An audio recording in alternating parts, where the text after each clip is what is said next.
Welcome to पुस्तक कट्टा YouTube channel. नमस्कार मित्रांनो, कर्णाच्या या नवीन प्रवासातील पहिला टप्पा आपण पाहिला आणि आता आपण सुरू करणार आहोत पुढील टप्पा. आजच्या या सखोल चर्चेत आपण एका अशा घटनेकडे पाहणार आहोत जिथे इतिहासामधील सर्वात भयंकर आणि अपमानास्पद घटना डोळ्यांसमोर घडत असते. ती थांबवण्याची ताकद एका व्यक्तीमध्ये असते, पण ती थांबवण्याऐवजी ती व्यक्ती त्या अत्याचाराला चक्क प्रोत्साहन देते. अगदी बरोबर. आणि हे खूप अस्वस्थ करणार आहे, कारण आपण सगळेच महाभारताची कथा जाणतो. द्यूतखेळ कसा झाला, तिथे काय घडलं, हे सर्व श्रुतं. पण कसं आहे ना, आज आपण जे साहित्य बघणार आहोत ते आपल्याला काय घडलं यापेक्षा का घडलं या प्रश्नाच्या मुळाशी घेऊन जातं. हो ना, म्हणजे एक असा माणूस ज्याने आयुष्यभर दानशूरपणा आणि रक्षणकर्ता म्हणून ओळख मिळवली, तो अचानक एका स्त्रीच्या विटंबनेचा मूक प्रेक्षक कसा बनतो हे समजून घेणं खूपच गुंतागुंतीचं आहे. नक्कीच. द्यूतसभेत जे काही अघटित घडलं त्या क्षणी कर्णाच्या आत त्याच्या मनात नेमकं कोणतं भयंकर द्वंद्व सुरू होतं याचं खूप सूक्ष्म आणि मनोवैज्ञानिक चित्रण या स्रोतांमध्ये मिळतं. एका बाजूला त्याचा स्वाभाविक मोठेपणा आणि दुसऱ्या बाजूला त्याचा दुखावला गेलेला अहंकार यांच्यातील हे युद्ध आहे. हेच तर सर्वात रंजक आहे. आणि तसं पाहिलं तर या कथेची सुरुवातच मुळी एका विचित्र मानसिक अस्वस्थतेने होते. म्हणजे प्रत्यक्ष द्यूतसभा सुरू होण्याआधीच बाहेरचं वातावरण जणू काहीतरी भयानक घडणार असल्याची चाहूल देत असतं. आकाशाचं नेहमीचं निळं छत अचानक भुरकट पांढऱ्या ढगांनी झाकळलेलं असतं. खरंय, हवेत एक प्रकारचं जडत्व आलेलं असतं. आणि तो रांगोळीचा प्रसंग तो तर खूपच सूचक आहे. बापरे, हो. म्हणजे मेघमालेच्या हातून रांगोळीचं पंचपात्र अचानक खाली सांडतं आणि पांढऱ्या रांगोळीत लाल कुंकू आणि पिवळी हळद मिसळून जाते. हे बघा, हे केवळ अपशकुन आहेत की यामागे काही खोल मानसशास्त्रीय अर्थ दडलेला आहे? कारण हे असं आहे की एखादं मोठं वादळ येण्यापूर्वी निसर्ग जसा स्तब्ध आणि गूढ होतो तशीच काहीशी ही अवस्था आहे. एक्झॅक्टली. साहित्य आणि मानसशास्त्राचा खूप सुंदर संगम येथे दिसतो. जेव्हा एखाद्या पात्राच्या आत प्रचंड मोठी उलथापालथ सुरू असते ना, तेव्हा लेखक अनेकदा निसर्गाचा आणि सभोवतालच्या वातावरणाचा वापर त्या पात्राच्या अंतर्मनाचा आरसा म्हणून करतात. बाह्य जगात जे काही बिघडत आहे ते प्रत्यक्ष कर्णाच्या आत बिघडत चाललेल्या मानसिक संतुलनाचं प्रतीक आहे. पण मला इथे एक प्रश्न पडतो. जर हे केवळ त्याचं अंतर्मन आहे तर त्याला गंगेवर अर्घ्य देताना सूर्याचं दर्शन का होत नाहीये? हे थोडं जास्तच गूढ वाटत नाही का? म्हणजे एखाद्या माणसाच्या डोळ्यांवर रागाची आणि असुरक्षितेची इतकी जाड पट्टी बांधली गेलीये की त्याला स्वतःचा मूळ स्रोत, त्याचा प्रकाशही दिसेनासा झालाय. अगदी अचूक ओळखलत. कारण सूर्य हा कर्णाचा आत्मा आहे. त्याची नीतिमत्ता, त्याचा विवेक आणि त्याचा सूर्यपुत्र असल्याचा अभिमान हा त्या सूर्याशी जोडलेला आहे. पण आज तो प्रकाश ढगाने झाकळलाय. म्हणजे आज काहीतरी खूप चुकीचं घडणार आहे याची ती नांदी आहे. हो. याचा सरळ अर्थ असा आहे की आज कर्णाची विवेक बुद्धी हरपणार आहे. तो स्वतःच्याच अस्तित्वापासून दुरावत चालला आहे. याहूनही अस्वस्थ करणारी बाब म्हणजे त्याच्या कानातील जन्मजात कुंडले ती अचानक निस्तेज पडतात.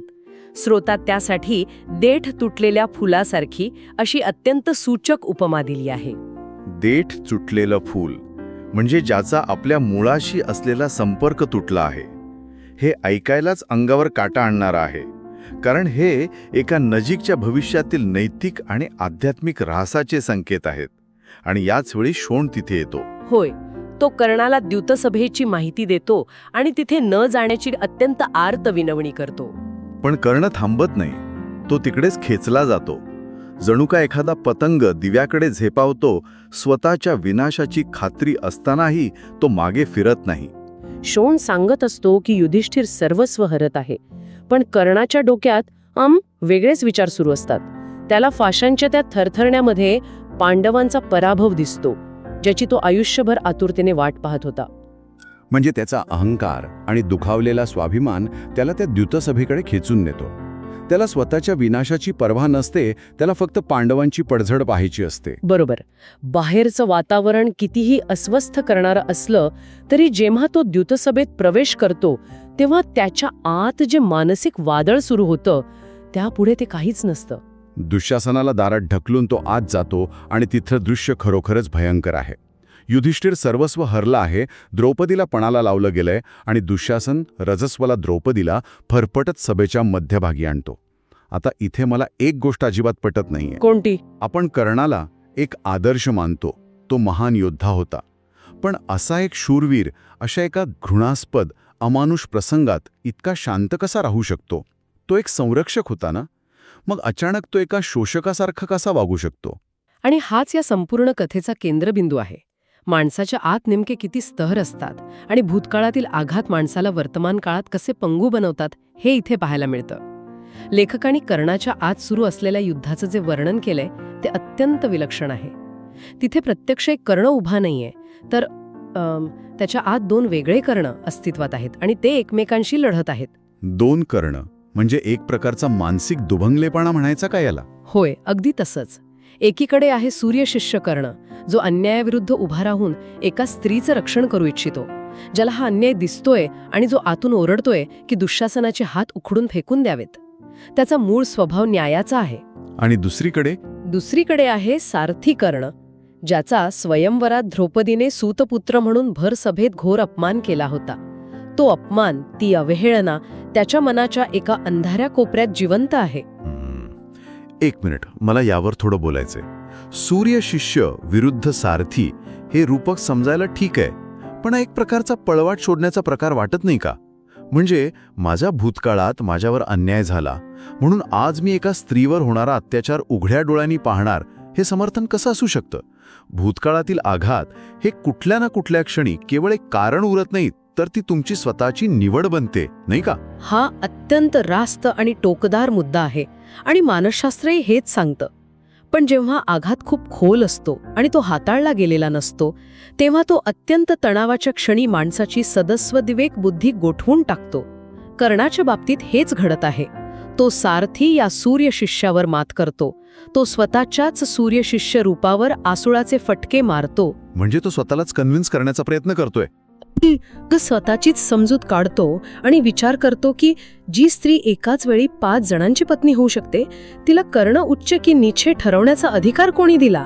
ही तर स्पष्टपणे स्वतःचीच फसवणूक आहे. नक्कीच, पण दुखावलेलं मन स्वतःला वाचवण्यासाठी अशीच फसवणूक करतं.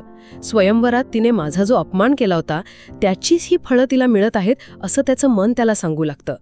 तो सारथी इतका वरछड होतो की कर्णाचा मूळचा उदात्त स्वभाव पूर्णपणे चिरडून टाकला जातो. हे ऐकताना मला एका अत्यंत सदोष प्रेशन वॉल्वची आठवण येते. म्हणजे कर्णाने आयुष्यभर समाजाकडून मिळालेला तिरस्कार, कुळावरून झालेला अपमान आणि वेदना आतल्या आत दाबून ठेवले आहेत. तो वॉल्व नादुरुस्त झालाय आणि दुर्दैवाने जेव्हा तो वॉल्व फुटतो तेव्हा त्याच्या शेजारी द्रौपदी उभी असते. त्याचा तो संताप आणि सुडाची भावना समाजासाठी असली तरी त्याचा बळी एक स्त्री ठरत आहे. अत्यंत अचूक उपमा आहे ही. आणि यातूनच पुढे या प्रसंगातील सर्वात काळा अध्याय सुरू होतो. द्यूतसभेत एक असा क्षण येतो जेव्हा सभेतील सर्व ज्येष्ठ, भीष्म, द्रोण, विदुर सर्व शांत असतात. एक संस्थात्मक लकवा तिथे दिसतो. कोणीही ब्र उच्चारत नाही. हो, आणि तेव्हा केवळ एकटा विकर्ण, जो दुर्योधनाचा स्वतःचा भाऊ आहे, तो उठून या अन्यायाला तीव्र विरोध करतो. तो द्रौपदीला पतिव्रता म्हणतो आणि या कृत्याचा निषेध करतो. पण इथेच खरा धक्का बसतो. एक्झॅक्टली. कारण अन्यायाचा आयुष्यभर बळी ठरलेला कर्ण, ज्याने कायम भेदभावाचा सामना केला, तो स्वतःच आज अन्यायाचा पुरस्कर्ता बनतो. ज्येष्ठ शांत आहेत हे आपण एका मर्यादेपर्यंत समजू शकतो की ते कदाचित राजधर्माच्या किंवा नियमांच्या कचाट्यात अडकले आहेत. पण कर्ण स्वतः उठून विकर्णाला गप्प करतो. तो द्रौपदीला कुलटा आणि वारंगना म्हणतो. मला वाटतं ही कर्णाच्या चारित्र्यातील सर्वात घडद, काळी आणि कधीही न पुसता येणारी बाजू आहे. त्याने विकर्णाला का गप्प केलं? कारण कसं आहे ना, विकर्णाचे शब्द कर्णाच्या जुन्या जखमांवर मीठ चोळत होते. जेव्हा विकर्ण द्रौपदीला पतिव्रता म्हणतो तेव्हा कर्णाच्या मनातील जुना ज्वालामुखी उफाळून येतो. त्याला स्वयंवरातील तो प्रसंग आठवतो. बरोबर, जिथे याच द्रौपदीने त्याचं श्रेष्ठत्व नाकारून केवळ कुळाच्या आधारावर त्याला अपमानित केलं होतं. इथे स्रोतात एक अत्यंत सुंदर आणि अर्थपूर्ण वाक्य येतं. सूड ही मनाची अंगभूत क्रिया नाही, ती केवळ प्रतिक्रिया आहे. बापरे, हे वाक्य खूप काही सांगून जातं. सूड ही केवळ प्रतिक्रिया आहे. म्हणजे तो स्वतःच्या इच्छेने काही करत नव्हता, तर तो केवळ त्याच्या आत साचलेल्या विषाची उलटी करत होता. होय, कर्णाचं हे वागणं म्हणजे त्याच्या आत साचलेल्या वर्षांवर्षांच्या अपमानाची, रागाची आणि कुंठेची ती एक भीषण प्रतिक्रिया होती. तो विकर्णाला गप्प करत नव्हता, तर तो त्याच्या स्वतःच्या आतल्या आवाजाला, त्या सूर्यशिष्याला गप्प करत होता, जो त्याला सतत सांगत होता की हे चुकीचं आहे. पण ही प्रतिक्रिया त्यालाच आतून जाळून टाकत असते. कारण हा प्रसंग जसा पुढे सरकतो तसं एक अत्यंत हृदयद्रावक दृश्य स्रोतात रेखाटले. दुशासन द्रौपदीचा वस्त्रहरण करत असतो. सभेच्या मध्यभागी रंगबेरंगी वस्त्रांचा ढीग साचत जातो आणि जसा तो ढीग वाढतो तसतसा तरुणाला कुठेतरी आपल्या चुकीची, आपण केलेल्या घोर पापाची जाणीव होऊ लागते. तो क्षण केवळ महाभारतातीलच नव्हे, तर मानवी साहित्यातील एक अत्यंत प्रबळ क्षण आहे.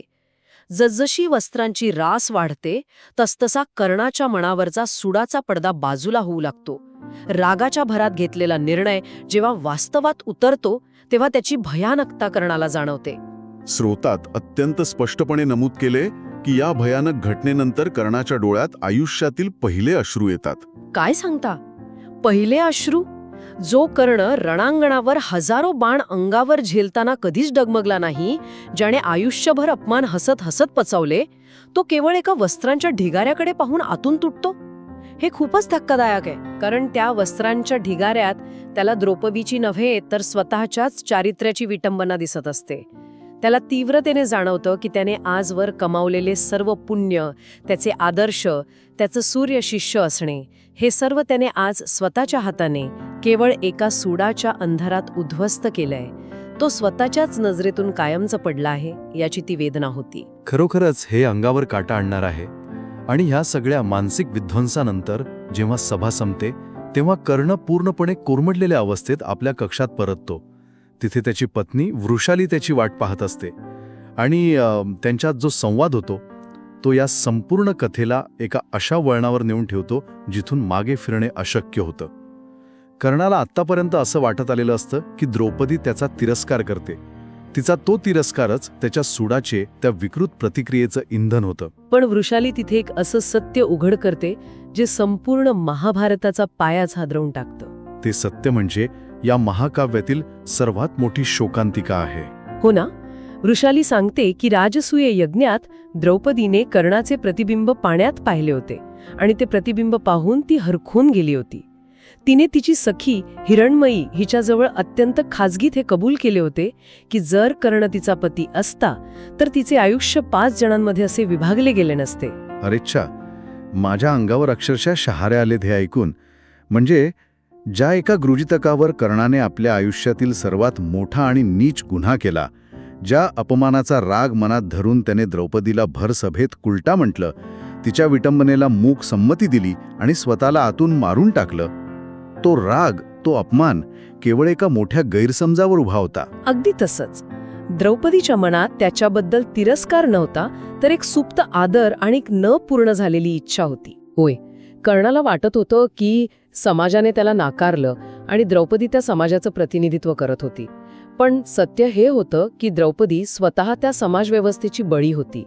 स्वयंवरात तिने त्याला सूतपुत्र म्हणून नाकारलं, ते कदाचित व्यवस्थेचा आणि राजकीय समीकरणांचा दबाव असावा, तिचा वैयक्तिक द्वेष नाही. जेव्हा कर्णाला हे सत्य समजतं तेव्हा त्याच्या पायाखालची जमीनच सरकते. त्याची अवस्था काय झाली असेल याची आपण केवळ कल्पनाच करू शकतो. ज्या सुडासाठी त्याने आपलं सर्वस्व पणाला लावलं तो सूडच खोटा ठरला. एका साध्या गैरसमजातून एवढा मोठा अनर्थ घडला. स्रोतात वर्णन केल्याप्रमाणे त्याची अवस्था पांचाली क्षमा कर अशी होते. तो स्वतःलाच माफ करू शकत नाही. त्याच्या लक्षात येतं की आपण एका चुकीच्या धारणेवर आपल्या सर्वात मोठा निर्णय घेतला, पण आता पश्चाताप करण्यासाठी खूप उशीर झालेला असतो. दुसऱ्या दिवशी सकाळी जेव्हा अश्वत्थामा येतो आणि सांगतो की पांडव वनवासात गेले आहेत, तेव्हा कर्णाला जाणीव होते की आता मागे फिरण्याचे सर्व मार्ग बंद झाले आहेत. म्हणजे लोकांच्या मनात आणि विशेषतः पांडवांच्या मनात कर्णाबद्दल आता कायमची घृणा निर्माण झाली आहे. एक्झॅक्टली. त्या एका क्षणाच्या चुकीच्या प्रतिक्रियेने केवळ एका स्त्रीचं आयुष्य उद्ध्वस्त केले नाही, तर कुरुवंशाच्या विनाशाची आणि एका महाभयंकर युद्धाची ठिणगी टाकली. द्वेषाचे आणि विनाशाचे हे चक्र आता थांबवणं अशक्य होते. आणि हे चक्र सुरू झालं ते केवळ एका माणसाच्या आतल्या न भरलेल्या जखमांमुळे. माणसाचे जुने घाव जर योग्य वेळी आणि योग्य मार्गाने भरले गेले नाहीत तर ते अनपेक्षित वेळी आणि चुकीच्या माणसावर उफाळून येतात. कर्णाचा राग समाजावर होता, त्या व्यवस्थेवर होता जिने त्याला नाकारले, पण तो राग त्याने द्रौपदीवर काढला आणि त्यातून केवळ विध्वंसच उभा राहिला. अगदी बरोबर. आजच्या या चर्चेतून आपण महाभारतातील एक अत्यंत गडद सत्य उलगडलं आहे.